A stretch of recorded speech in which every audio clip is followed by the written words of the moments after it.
Good morning, সুপ্রভাত। আমি সঞ্চিতা। আমার আবারও আরেকটা নতুন ব্লগে আপনাদের সবাইকে স্বাগত। যে যেখান থেকে দেখছেন আশা করি সকলে বেশ ভালো আছেন, আমরাও বেশ ভালো আছি। আজ হলো বুধবার, সকাল বাজে 8টা মতন। আজকে একটু ঘুম থেকে উঠতে লেট হয়েছে, তো ঘুম থেকে উঠেই তাই ঝাঁটা হাতে চলে গেছে একদম, মানে ছোটো ঘর ডাইনিং দিয়ে ঝাড় দিয়ে ময়লাটাকে জড়ো করে নিলাম। এরপর বড় ঘরে যাব, আর বড় ঘরে যেহেতু আগের দিন রাত্রির থেকে এসিটা চলে, তো সে কারণে একটুখানি ঠান্ডা থাকে বলে একটু পাখাটা বন্ধ করলে অসুবিধা হয় না। আর যেহেতু ছেলে মেয়ে বিছানায় ঘুমোচ্ছে, তো ওই জন্য নিচ থেকেই ঘরটা ঝাড় দিয়ে নেব। দিয়ে এই যে বড় ঘরে চলে এসেছি। বড় ঘরে এই যে অনেকটাই ময়লা বেরায়, ভীষণ আস্তে আস্তে করে ঝাড় দিতে হয় যেহেতু ওরা ঘুমোচ্ছে, কারণ একটু হলেও ধুলোটা তো ওড়ে। তো খুব আস্তে সাবধানে করেই ঘরটাকে ঝাড় দিয়ে নিচ্ছি। আবার ওরা উঠবে কখন, বিছানা তুলবো, ঝাড়বো, তারপর ঘর ঝাড় দিতে গেলে না, তখন এতগুলো লোকজন উঠে গেলে, ঘোরাঘুরি করলে তখন ঝাড় দেওয়ারও ভীষণ প্রবলেম হয়, যে সরে দাঁড়া বা এখানে উঠে বস, ঝাড় দিচ্ছি। তো এরকমও প্রবলেম থাকে। সেই জন্য ভাবি যে এগুলোর জন্য আর অপেক্ষা করে লাভ নেই, ওরা ঘুমাক, আমি নিচ থেকেই ঘর ঝাড় দিয়ে ঘরটাকে মুছে ভালো করে পরিষ্কার করে নেব।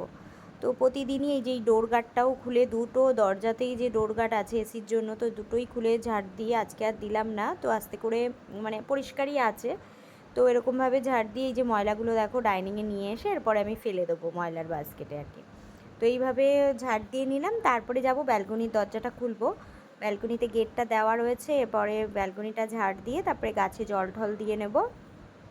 আর গাছে জল টল দিয়ে নিয়ে ওদিকে তো যেহেতু তোজো সুইটির বাবা চা বসিয়ে দিয়েছে সকালে, ওই চাটা তো আমি করতে যাই না, কারণ কি আমি তো হচ্ছে বাসি নাইটিটা যতক্ষণ না ছাড়ি আর কি, রান্নাঘরে কিন্তু ঢুকি না।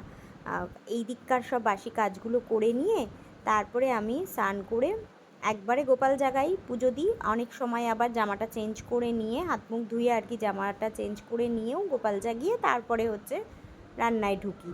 তো যেদিন যেমন সুবিধা মতন কাজ করি, ওরকম কোনো একদম বাধা ধরা, সত্যি কথাই বাধা ধরা কোনো সিস্টেমে আমার সংসারে কাজ হয় না। যখন যেমন সুবিধা মতন, কারণ আমার কোনো হেল্পিং হ্যান্ড নেই, যে কারণে আমাকেই নিজেরটা নিজের সুবিধা মতন যেদিন যেমন সুবিধা অনুযায়ী আমি কাজ করি। এখন তো মেয়ে অনেকটাই বড় হয়ে গেছে, কলেজে যাওয়ার সময় হয়ে গেল, কিন্তু মেয়ে এখনও তো সেরকম কিছু কাজ করে না, বা বিশেষ করে ঘর ঝাড় দেওয়া, ঘর মোছা, বাসন মাজা, এগুলো খুবই কম, খুব কম। আমার প্রচণ্ড শরীর খারাপ থাকলে হয়তো ওকে বলি করতে, তো সেটাও এখনও খুব একটা ভালো পেরে ওঠে না। মানে সেটারও তো একটা করতে করতে সব কাজের অভ্যাস হয়, তাই না? সেগুলো তো হয়নি। তো সুতরাং ওটা দিয়েও আমি নিশ্চিন্ত হতে পারি না, অকারণে কেন এইগুলো কাজ করতে দেবো ওকে। তো এখনও পড়াশুনো নিয়ে আছে, থাক, যখন সময় আসবে তবে অল্প অল্প করে ওকে কাজগুলো সবই একটু একটু করে শিখিয়েছে, বিশেষ করে একটু রান্না বান্না একটু আধটু শিখেছে। তো যাই হোক, এগুলো আর কি ওর কাজও, বিছানা তোলা, যেটুকু যা করার করে। তো আমাকেই করতে হবে বলে আমি সকাল সকাল একদম চাটা কোনো রকম খেয়ে, নাকে মুখে চা খেয়ে মানে চলে এসেছি ওপরে, একবারে গোপাল জাগিয়ে বাল্যসেবা দিয়ে একবারে পুজোটা দিয়েই নামবো। কারণ গরমকাল তো, সকাল সকাল যত পুজো হয়ে যাবে ততই ভালো। তিনতলায় যেহেতু ঠাকুর ঘরটা, তো প্রচণ্ড গরম হয়ে যায় যত বেলা হয়। তো ওই কারণে এইভাবে কিন্তু পুজোটা এখন দিয়ে নিচ্ছি। কিন্তু শিবকে স্নান করিয়ে এরকম অশ্বগন্ধা চন্দন দিয়ে তিলক কেটে তারপরে কিন্তু এই যে বেলপাতাতেও দিয়ে দিচ্ছি, দিয়ে মাথায় দিয়ে নিচ্ছি। আর এই যে এই ধূপকাঠিগুলো দেখছো, এগুলো কিন্তু ফ্লিপকার্ট মিনিটস থেকে নিয়ে এসেছি। তো এগুলো ধূপগুলো কিন্তু ভীষণ ভালো। তো এই যে দেখো সামনে একটা ধরিয়ে নিয়েছি, তারপরে কিন্তু এবার গোপু সোনাকে স্নান করাবো। তো সুন্দর একটা গন্ধ বেরাচ্ছে, ভীষণই ভালো। তো এগুলোর খুব একটা বেশি দাম না, কিন্তু তোমরা সার্চ করে নেবে, ফ্লিপকার্ট মিনিটসে পেয়ে যাবে। তো এগুলো কিন্তু আমার ভীষণ ভালো লাগে বিভিন্ন ধরনের ধূপকাঠি ইউজ করতে, তো আমি আনিয়েছি, ছোটো প্যাকেটই আনিয়েছি, ভালো লাগলে পরে বড় প্যাকেট আনবো, তো ওই জন্য। তো তারপরে এই যে তুলসী গাছে জল দিয়ে খাবার দিয়ে সবটা রেডি করে নিয়ে একেবারে পুজোটা কমপ্লিট করে তারপরে কিন্তু থালা বাসনগুলো ধুয়ে সব সিঁড়িতে রেখে দেবো। এরপরে বড় কাজ হয়ে গেল, মানে বড় কাজগুলো হয়ে গেছে। এরপরে হচ্ছে আমার ব্রেকফাস্টটা করতে হবে টাইমের মধ্যে, কারণ কি আজকে আমাদের আবার দুপুরে একটু নিমন্ত্রণ রয়েছে, নিমন্ত্রণ বাড়ি যাব, একটা শ্রাদ্ধ অনুষ্ঠানেই আছে, সেখানে না গেলেই নয়, তাই দুপুরে যাব। তো সেই জন্য সকালবেলায় এখন বড় কাজগুলোই হয়ে গেছে, পুজো টুজো, খালি এই যে বাবু শুয়ে আছে, দেখো শুয়েছিল কীভাবে আর এখন কীভাবে শুয়ে আছে। তো ঘুমোতে ঘুমোতে ও পুরো এরকম যেই ফাঁকা পেয়েছে ঘুরছে, আর যখন আমরা শুয়ে থাকি তখন তো ঘুরতে পারে না, তো এইভাবে শুয়ে রয়েছে। তো সেটাই বলছি ওকে যে এরপরে ওঠ। আর এরপর জানলা দরজা সব খুলে দেওয়া হয়েছে, ওকে উঠতে বলা হচ্ছে। আর আমি তো উপর দিয়ে পুজো দিয়ে এসে পুরো অর্ধেক ঘেমে স্নানই হয়ে যাই প্রতিদিন, এত সকালে পুজো হয় তারপরেও। আর বেলা হলে ভাবতেই পারছো যে তিনতলায় কী পরিমাণে গরম হয়। এখন কি করব, আর কিছু করার নেই। তো যখন যেমন সুবিধা অনুযায়ী তখনই কিন্তু সেইভাবেই পুজোটা দিয়ে নিই। তো এরপর আজকে আমাদের যেহেতু অনুষ্ঠানে যাওয়ার আছে দুপুরবেলায়, তো তাড়াতাড়ি করে শুধু টিফিনটা করে নেবো। আর টিফিনটা করে তারপরে হচ্ছে একটুখানি হাতে নেল পালিশ পরবো। নেল পালিশটা পরি, আমি কোথাও যেতে গেলে আর কিছু সাজি না সাজি নেল পালিশটা পরি, আমি সেটাই বলছিলাম। তো সেই ভয়েসটা তোমাদের দিইনি। তো নখটাও সেভ করা হয় না, তো আজকে বুধবার আছে, সেই দেখো আমি স্নানের আগে কাটবো ভাবি, আর কাটা হয় না। তো কী আর করব, তাড়াহুড়োয় স্নান করে পুজো এইসব কাজ থেকেই যায়। তো এরপরে ভাবছি কিছুই করার নেই, ওই যাওয়ার আগে মুহূর্তেই নখটাকে আমার সেভ করে হাতটা সাবান দিয়ে ধুয়ে তারপরে নেল পালিশটা পরে নেবো। তো দেখা যাক পরতে পারি কি না, কারণ এত কাজ সংসারের, তো নিজের সাজাগোজার দিকটা এখন ভুলেই গেছি বলতে পারো। ওই একটুখানি তোমাদের সাথে ভিডিও শেয়ার করি, এতেই একটু মন মেজাজটা ভালো থাকে, তো সেটা নিয়েই সময়টা আমার কেটে যায়। আর না হলে বলতে পারো একা একা ঘরের মধ্যে ছেলে মেয়ে নিয়ে যতই থাকি, এই সংসারের কাজগুলো গুছিয়ে করতে বরাবরই ভালোবাসি। তো সেটাই আর কি, এই যবে থেকে ইউটিউবে ভিডিও করি তবে থেকে এটা নিয়েই একটু মেতে থাকি, মন মেজাজ ভালো লাগে, তোমাদের সাথে শেয়ার করি। আর তোমাদের ভিডিও কেমন লাগে একটুখানি কমেন্ট করে জানালে আমার আরও ভিডিও দিতে ভালো লাগবে। নালে হয়তো একটা সময় গিয়ে আর মনে হবে না যে আমি ভিডিও করি বা কিছু। তো তোমরা ভালো লাগলে ভিডিওগুলোর কোনো অংশ ভালো লাগলে একটু কমেন্ট করে জানিও প্লিজ। তো তারপরে দেখো এই যে চলে এসেছি ব্রেকফাস্ট করতে। এখনও যে মাথা আঁচড়াবো, সিঁদুর পরবো তারও সময় নেই, ব্রেকফাস্ট করতে হবে, কারণ তারও একটা নির্দিষ্ট টাইম আছে। তো এই যে এখানে রসুন ছাড়িয়ে নিয়েছি, তেলের মধ্যে রসুন থেতো করে দেবো, পেঁয়াজ কুচি আর আলুটা দিয়ে একসাথে ভাজবো। আর জিরে আদা টমেটো লঙ্কা এগুলো মশলা করে নিয়েছি, সমস্ত হাতের কাছে গুছিয়ে নিয়েছি। আর আমি কিন্তু এইভাবেই রান্নাঘরে হচ্ছে রান্না করতে পছন্দ করি, মানে এরকম সাজিয়ে গুজিয়ে পরিষ্কার করে। এটা শুধুই ইউটিউবে ভিডিও করি বলে না, আমি সব সময় অনেক মানে শ্যুট হয়তো করি না, মানে অনেক শট নিই না, কিন্তু আমি কিন্তু আগাগোড়াই এরকম রান্নাঘর 14 বার মুছি পরিষ্কার করি। মানে সকালে একবার চা হবে তখন পরিষ্কার থাকবে, ব্রেকফাস্ট হবে হয়ে গেলে পরিষ্কার থাকবে, এইভাবেই কিন্তু আমি কাজটা করে থাকি। আবার দুপুরে রান্না সারবো, আবার সঙ্গে সঙ্গে গ্যাস মোছা, বাসন ধোয়া, রান্নাঘর একদম শুকনো করে মুছে পরিষ্কার করে রেখে তারপরে কিন্তু আবার দুপুরের খাওয়া দাওয়া সারবো। আবারও বাসন বেরোবে, আবার সেগুলো মেজে ধুয়ে রান্নাঘর পরিষ্কার করে রাখবো, আবার বিকেলবেলা।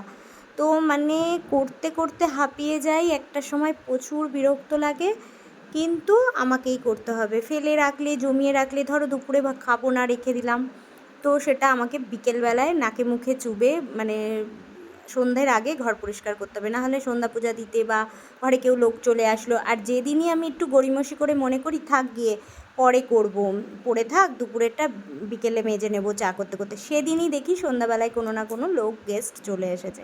তো তখন এসে দেখ মানে একটা ওপেন রান্নাঘর অগোছালো থাকলে ভীষণ বাজে লাগে। আর ওপেনটা আমার খুব শখ ছিল বলে আমি এরম রান্নাঘর করেছিলাম, কিন্তু ভীষণই অসুবিধাজনক, কারণ একটা যে কোনো সময় যে কোনো মুহূর্তে লোক ঢুকে যেতে পারে ঘরে, আর ঢুকেই যদি ওরম সামনের পরে রান্নাঘর নোংরা দেখে তো ভীষণ বাজে লাগবে। তো ওইটাই মাথায় আমার কাজ করে সারাক্ষণ, যে রান্নাঘরটা ঢুকেই তো দেখা যায়, তো রান্নাঘরটা পরিষ্কার রাখলে নিজের চোখেও দেখতে ভালো লাগে, ভীষণ একটা শান্তি লাগে, আর লোকে দেখলে তো ভালো বলবে, সেটা তো আছেই। তো যাই হোক, এইভাবেই করে চলেছি এখনও অবধি। তো আজকের ব্রেকফাস্টে ছিল হচ্ছে মটরের ঘুগনি, তো সেটাই সমস্ত কেটে গুছিয়ে রাখা ছিল, তো সেগুলোই সাজিয়ে গুজিয়ে একদম হাতের কাছে রেডি করে নিয়েছি। দিয়ে এই যে মটরটাকেও সিদ্ধ করে নিয়েছি, এরপরে ঝুড়িতে জল ঝরিয়ে নিয়েছি। তো এই মটরটাকে প্রেশার কুকারে দিয়ে নেব। আর ওই দিকে হচ্ছে তেলের মধ্যে জিরে, তেজপাতা, শুকনো লঙ্কা, রসুনটাকে আগে একটু ফোড়ন দিয়ে নিলাম থেতো করে, পেঁয়াজ আলুটা একসাথেই দিয়ে দিয়েছি। দিয়ে আগে না এটা জানতাম না, আগে পেঁয়াজটাকে ভালো করে বেরেস্তা করতাম, মশলা কষাতাম, তারপরে আলুগুলো ভেজে তুলতাম, তো এরকম অনেক ঝকমারি করে রান্না করতাম। এখন একটু শর্টকাট পদ্ধতিতে চেষ্টা করি, যেভাবে হোক জানি রান্না আমার ভালোই হবে, এতটাই কনফিডেন্স এসে গেছে। যেভাবে হোক শর্টকাটে করার একটা টেন্ডেন্সি, যে কিভাবে তাড়াহুড়ো করে আমি জিনিসটা ভালোও করব অথচ তাড়াহুড়া করেও করব। তো দেখো মশলাটাকে কিন্তু ওটার মধ্যে কষিয়ে প্রেশারে ওই মটরটা দিলাম, তারপরে একটু ওই কড়াইটার মধ্যেই জল গরম করে আমি ওর মধ্যে দিয়ে দিলাম, আর ওপর থেকে একটু চানা মশলা আর কসুরি মেথি, আর এর মধ্যে একটুখানি সামান্য মিষ্টি দেবো, কারণ সব রান্নাতেই সামান্য একটু রান্নায় মিষ্টি ইউজ করলে তাহলে কিন্তু নুন মিষ্টির ব্যালেন্সটা ঠিক থাকলে রান্নার টেস্টটা অটোমেটিকই ভালো হয়। তো এইভাবে করেই কিন্তু একদম দেখো আবারও আমি রান্নাঘরটাকে ঝকঝক করে পরিষ্কার করে নিয়ে এক ধার দিয়ে বাসন ধুয়ে যতটুকু বাসন বেরিয়েছিল সেটুকু পরিষ্কার করে নিয়ে শুধুই কিন্তু আবারও সাইড দিয়ে গ্যাসটা মুছে একদম এই যে শুধুই একটা সিটি হবে বন্ধ করে দেবো। তো এই যে হয়ে গেছে, হয়ে যাওয়ার পরে দেখলাম ঝোলটা আর একটু শোকালে ভালো, তো ওটাই আর কি। তো ওইটা একটুখানি ঘন থকথকে করে নিলাম। তো এই ধরনের কিন্তু ঘুগনিটা হয়েছে, তবে আজকে মটরটা একটু বেশি সিদ্ধ হয়ে গেছিলো। তো এরপরে রুটিটা করে নেব। তো আজকে যেহেতু বললাম এক জায়গায় নিমন্ত্রণ আছে দুপুরে যাওয়ার, তো গড়ি মসি করে আস্তে ধীরে, যেহেতু আমার পুজো টুজো সবই হয়ে গেছে, তো ওদিকে একটুখানি আস্তে ধীরেই টিফিনটা বানালাম, আর একটু ভালো করেই বানালাম। তো এই জন্য এই যে টিফিন আর চলে এসছে। আর ওইদিকে সকালে দুধ জাল দিয়ে নিয়েছিলাম, তো ঘরে ছিল আম, একটু আমও কেটে নিয়েছি। ইচ্ছা করলে আম দিয়ে দুধ মুড়ি দিয়ে দুধ রুটি দিয়ে খাওয়া যায়, কিন্তু কেউ খাবে না।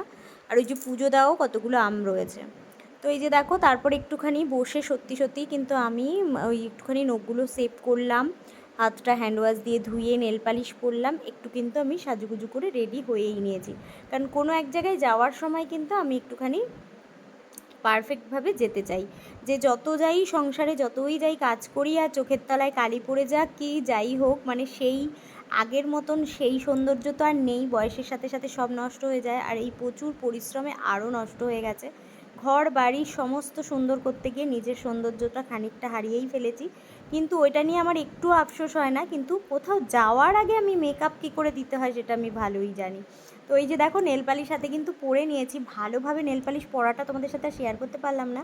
তো এই যে আমরা শ্রাদ্ধ বাড়িতে তো আর কোনো রকম ভিডিও করিনি, ওখান থেকে খাওয়া দাওয়া সেরে একটু বসে প্রায় 4টে মতন বাজে আমরা বাড়ি চলে এসেছি। তো এসে এই যে দেখো এসি চালিয়ে ঘরের মধ্যে একদম গরমে ঘামছি, মানে এসিটা এখন বন্ধ আছে, এসিটা চালিয়ে রেডি হয়েছিলাম, সেই ঘরটা ঠান্ডা ছিল তো এখনও চালাইনি, আর একটু পরে হয়তো চালাতেই হবে। তো এরপর চেঞ্জ করে নেব, একটু রেস্ট নেব। যতই নিমন্ত্রণ বাড়ি যাওয়া হোক এই বীভৎস গরমে একটা হেঁটে যাওয়া হয়েছে, আসা হয়েছে। তো তারপরে এই যে বিকেলবেলায় ছেলে নিয়ে একটু শোবো, কি ছেলের বন্ধুরা চলে এসছে ডাকতে, তারপরে আবার ওরা এখন বেরোচ্ছে একটু খেলতে। দেখো 3টে মিলে একসাথে একটা সাইকেলের মধ্যে উঠেছে। তো এই যে খেলতে চলে গেল একটুখানি, আজকে যেহেতু মানে একটু বুধবার আজকে ছিল, তো একটু খেলতে গেল, কিছুক্ষণ পর কিন্তু আবারও চলে আসবে। তো এরপর দেখলাম মানে একদম অন্ধকার করে চলে এসছে, মানে বৃষ্টি হবে মনে হচ্ছে। তাই ছেলে তো চলে গেল খেলতে, তা আমি তো ভয় পাচ্ছি যে এক্ষুনি মনে হয় জোর একটা ঝড় বৃষ্টি আসবে। সব যা ছিল বারান্দায় ওগুলো তুলে নিয়ে চলে আসলাম। আর এই যে বলতে বলতে দেখো বৃষ্টি আসার আগে ছেলে বাড়ি চলেই এসছে অবস্থা বুঝে, আর এই যে বৃষ্টি নেমেও গেছে। তো এরকম বিকেলবেলায় বেশ ভালো ওয়েদারটা হয়ে গেল, যেরকম গরম দিয়েছিল সেই থেকে কিন্তু বৃষ্টিটা হওয়াতে অনেকটা স্বস্তি।